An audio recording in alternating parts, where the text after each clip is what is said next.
जिसे हवेली की रानी बनकर रहना था, वो अब दूसरों के घर काम कर रही है। यही उसकी औकात है। और उसकी बेटी रूही अभी भी स्कूल जाती है जैसे कोई बड़ी अफसर बनने वाली हो। जिन लोगों को अपनी औकात भूलने की आदत हो जाती है, वक्त उन्हें बहुत जल्दी आईना दिखा देता है। तीनों आपस में बैठकर सुनीता और रूही की बुराई करते हुए हंसने लगे, जैसे किसी के दुख में ही उन्हें खुशी मिल रही हो। शाम का समय था, सूरज ढलने लगा था। सुनीता दिन भर का काम करके थकी हुई झोपड़ी में लौटी। रूही तुरंत उठकर उसके पास आई।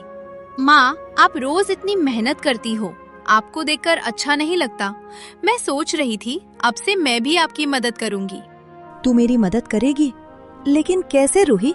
अगर तू काम में लग गई तो पढ़ाई का समय कहाँ मिलेगा? मैं नहीं चाहती कि तेरी पढ़ाई पर कोई असर पड़े। रूही कुछ पल सोचती रही, फिर उसके चेहरे पर हल्की चमक आई। वो उत्साह से बोली, माँ, मुझे एक तरीका सूझा है, ऐसा काम जो मैं पढ़ाई के साथ भी कर सकती हूँ। कैसा तरीका? आपके पास जो पुराने कपड़ों के टुकड़े बच जाते हैं ना, उनसे हम कुछ चीजें बना सकते हैं, जैसे बैग, छोटे कालीन, टेबल मैट। सुनीता ध्यान से उसकी बात सुनने लगी। रूही आगे बोली, आप सिलाई तो बहुत अच्छी करती हो। अगर हम उन कपड़ों से थोड़ा अलग डिजाइन बनाकर ये चीजें तैयार करें, तो उन्हें बाजार में बेच सकते हैं। लेकिन रूही, क्या लोग ये सब खरीदेंगे? क्यों नहीं माँ, आजकल लोग हाथ से बनी चीजें बहुत पसंद करते हैं और हमारे पास तो कपड़े भी हैं, बस मेहनत करनी होगी। सुनीता कुछ देर तक चुप बैठी सोचती रही। फिर उसने रूही की तरफ देखा। उसकी आंखों में गर्व था। वो धीमे से बोली, तू सच में बहुत समझदार हो गई है रूही। रूही मुस्कुराई और उम्मीद भरी नजरों से उसे देखने लगी। ठीक है, हम एक बार कोशिश करके देखते हैं। अगले दिन सुबह से ही झोपड़ी में हलचल थी। रूही घर के कोने कोने से पुराने कपड़े ढूंढकर इकट्ठा कर रही थी। सुनीता उसे देखकर हल्की मुस्कान के साथ बोली, अरे रूही, लगता है आज तो तू पूरे घर का सामान ही बाहर निकाल देगी। माँ, जितने ज्यादा कपड़े मिलेंगे उतना अच्छा है, हम ज्यादा चीजें बना पाएंगे। कुछ ही देर में झोपड़ी के एक कोने में पुराने कपड़ों का बड़ा सा ढेर लग गया। सुनीता सिलाई मशीन के पास बैठ गई और कपड़ों को अलग अलग करने लगी। इन रंगीन कपड़ों से अच्छे बैग बन सकते हैं और इन मोटे कपड़ों से छोटे कालीन। हाँ माँ, और ये वाले कपड़े टेबल मैट के लिए बिल्कुल ठीक रहेंगे। दोनों माँ बेटी मिलकर काम में लग गईं। तभी बाहर से किसी की आवाज आई। रूही, घर पर है क्या? रूही ने मुड़कर देखा। दरवाजे पर नंदिनी खड़ी थी। अरे, तुम लोग ये सब क्या कर रही हो? हम पुराने कपड़ों से बैग, कालीन और टेबल मैट बना रहे हैं, फिर इन्हें बाजार में बेचेंगे। वाह, ये तो बहुत अच्छा विचार है। तो फिर मैं भी मदद करती हूँ। आज से मैं भी तुम्हारी टीम में हूँ। सच में? चल फिर ये कपड़े पकड़, इन्हें छोटे छोटे टुकड़ों में काटना है। तीनों मिलकर काम में लग गईं। झोपड़ी में सिलाई मशीन की आवाज गूंजने लगी। अगले दिन झोपड़ी में रूही, सुनीता और नंदिनी के सामने तैयार बैग और कालीनें रखी थीं। रूही एक बैग उठाकर देखने लगी। माँ, देखो ये वाला बैग कितना सुंदर बन गया है। हाँ बेटा, मेहनत से बनाया है, अच्छा तो होगा ही। मुझे तो यकीन है ये सब बाजार में जरूर बिकेगा। अगर आज कुछ बैग भी बिक गए ना, तो हमारी मेहनत सफल हो जाएगी। भगवान चाहेगा तो जरूर बिकेंगे। तो फिर देर किस बात की, चलो इन्हें बाजार ले चलते हैं। तीनों मिलकर बैग और कालीन उठाती हैं और उन्हें लेकर बाजार की ओर निकल जाती हैं। बाजार के एक कोने में रूही, सुनीता और नंदिनी अपना सामान लेकर खड़ी थीं। रूही थोड़ी घबराई हुई इधर उधर लोगों को देख रही थी। माँ, पता नहीं कोई खरीदेगा भी या नहीं। घबराओ मत बेटा, मेहनत का फल जरूर मिलता है। हाँ रूही, पहले दिन ही सब बिक जाए ऐसा जरूरी नहीं, लेकिन कोई ना कोई जरूर खरीदेगा। तभी उसी रास्ते से वीरेंद्र और ललिता गुजर रहे थे। अचानक वीरेंद्र की नजर रूही पर पड़ी। वो रुक गया और ध्यान से देखने लगा। अरे ललिता, जरा देखो तो सही। ललिता ने मुड़कर देखा और फिर उसके चेहरे पर व्यंग भरी मुस्कान आ गई। अरे वाह, हमारी हवेली की राजकुमारी तो आज बाजार में दुकान लगाकर खड़ी है। ये क्या है? पुराने कपड़ों के बैग और ये कालीन, तुम लोगों को सच में लगता है कि कोई ये सब खरीदेगा? लोग बाजार में अच्छी चीजें खरीदने आते हैं, ये फटे पुराने कपड़ों का सामान नहीं। चाची, ये फटे पुराने कपड़े नहीं है, हमने इन्हें मेहनत से बनाया है। मेहनत? मेहनत से कोई चीज अच्छी नहीं हो जाती। सच कहूँ तो तुम्हारा ये सामान कोई नहीं खरीदेगा।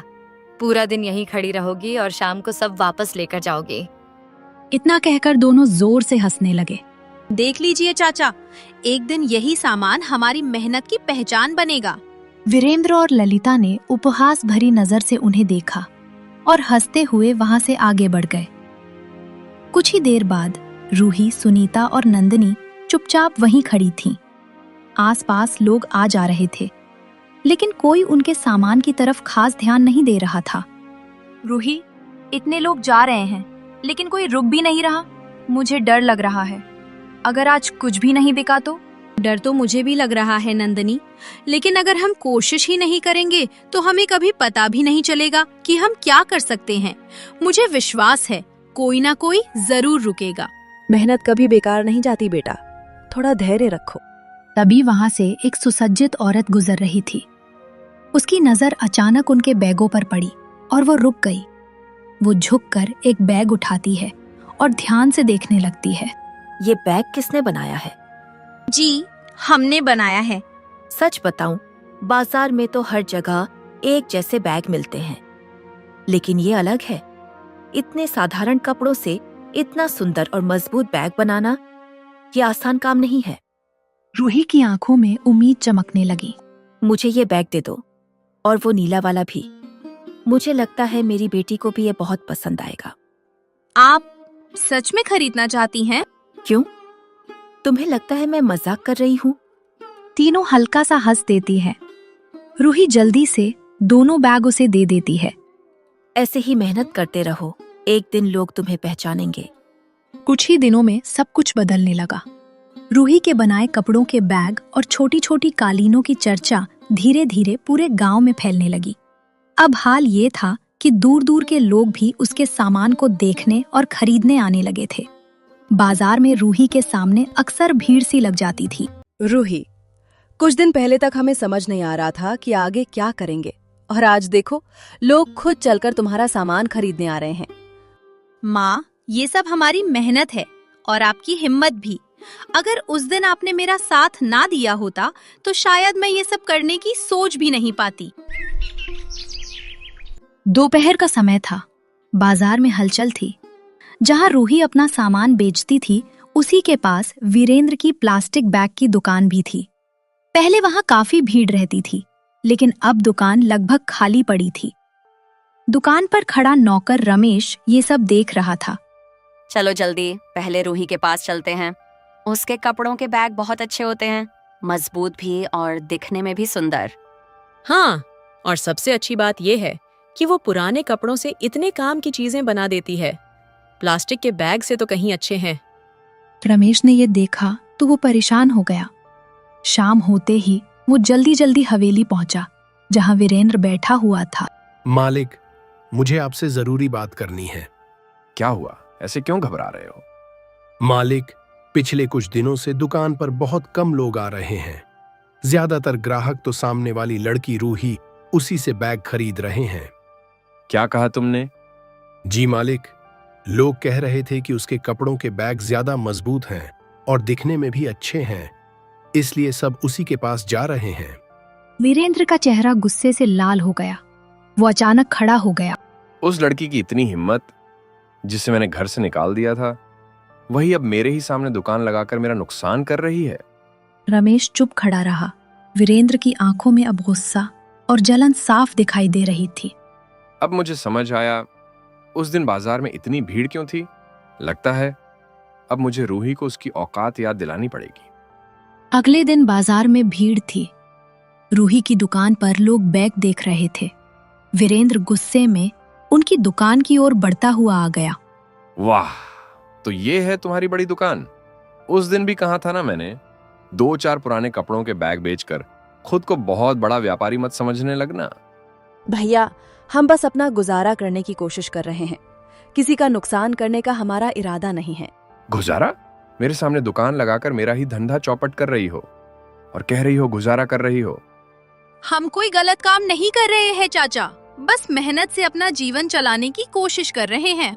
सुनीता, अपनी बेटी को समझा दो, ज्यादा ऊंचा उड़ने की कोशिश ना करे। अगर मेरी बात नहीं मानी तो याद रखना, तुम्हारा यहां टिकना मुश्किल कर दूंगा।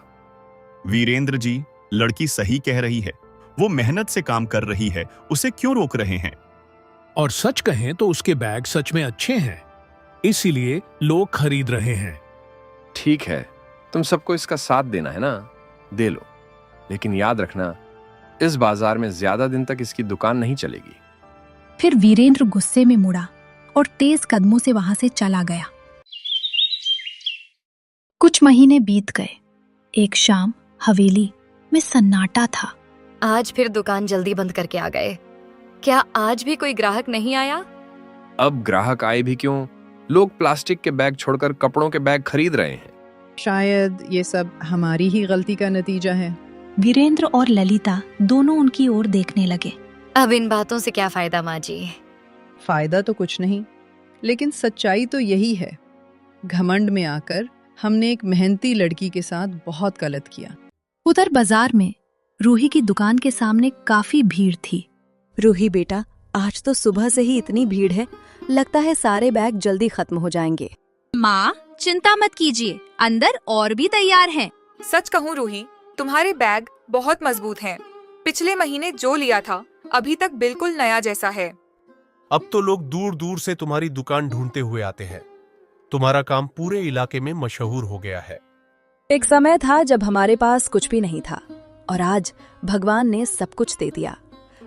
रूही ने माँ की तरफ देखकर धीरे से कहा, माँ, ये सब आपकी हिम्मत और विश्वास की वजह से हुआ है। अगर उस दिन आप टूट जाती तो शायद हम यहाँ तक कभी नहीं पहुँच पाते।